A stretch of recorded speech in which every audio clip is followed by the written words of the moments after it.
Right now, millions of people across Africa are waking up to a frightening reality. Their crops are dead. Their rivers are empty. They don't know where their next meal is coming from.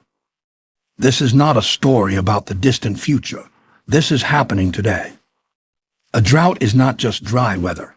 A drought is when a region goes weeks, months, even years with far less rain than normal, and the consequences stack up like a slow-motion disaster. The soil cracks, crops fail, livestock die, wells run dry, and people, especially children, start to go hungry. Africa is experiencing some of the worst droughts in recorded history. In early 2024, NASA satellites looked down at Zambia, Zimbabwe, Malawi, and Mozambique, and what they found was alarming. From late January through mid-March, large parts of southern Africa received only half or less of their normal rainfall. But February 2024 was the worst. Scientists analyzed 40 years of rainfall data and confirmed it was the driest February on record for a massive stretch covering much of Zambia, Zimbabwe, southeastern Angola, and northern Botswana. 40 years, the driest ever. The cause?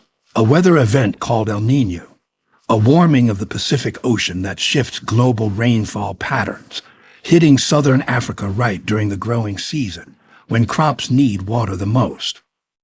The results were devastating. In Zambia alone, maize crops, the country's most important food, withered and died on 1 million hectares. That is almost half of Zambia's entire maize-growing area. In Zimbabwe, over 9,000 cattle died. More than 1.4 million more were at risk. And maize is not just one crop. It makes up 21% of the average person's daily diet across southern Africa. When it fails, people go hungry. By the end of the season, millions of people in Zimbabwe, Malawi, Mozambique, and Madagascar had reached crisis-level food insecurity, meaning they could not meet their minimum food needs without emergency assistance. Zambia, Malawi, and Zimbabwe all declared national disasters. But southern Africa is only half the picture. In February 2026, the European Commission's Joint Research Center issued an urgent warning. A severe drought had been building since September 2025 across Somalia, southeastern Ethiopia, and eastern Kenya. Temperatures in December 2025 were more than 2 degrees Celsius above historical averages. Soil moisture had collapsed, crops were failing, livestock were dying. 4.6 million people were already affected. Over 135,000 had been displaced in Somalia alone, forced from their homes in search of food and water. Children were suffering acute malnutrition in growing numbers. The World Health Organization had already classified the entire Greater Horn of Africa, covering Somalia, Ethiopia, Kenya, South Sudan, and Uganda, as a Grade 3 emergency. That is the highest level of humanitarian crisis. An estimated 50.1 million people in this region were experiencing food insecurity. That accounts for nearly 22% of the entire global humanitarian caseload. 22% of the entire world. And scientists are warning this is not a one-off. It is the new normal. In Africa, all 10 of the warmest years on record have occurred since 2005.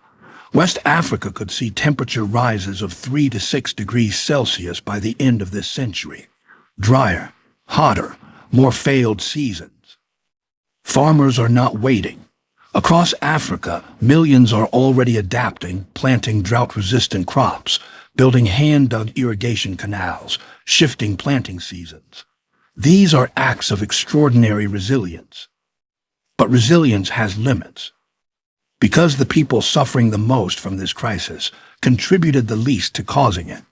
Africa is responsible for less than 4% of global carbon emissions, yet it is bearing some of the most severe consequences of climate change on the planet. This is not just a weather story. It is the story of 4.6 million displaced Somalis, a Zambian farmer watching a year of work turn to dust, a child in Ethiopia going to sleep hungry.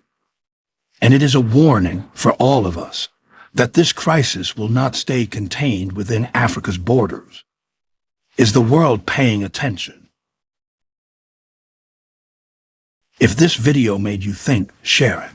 Because the first step in solving a crisis is making sure the world knows it exists.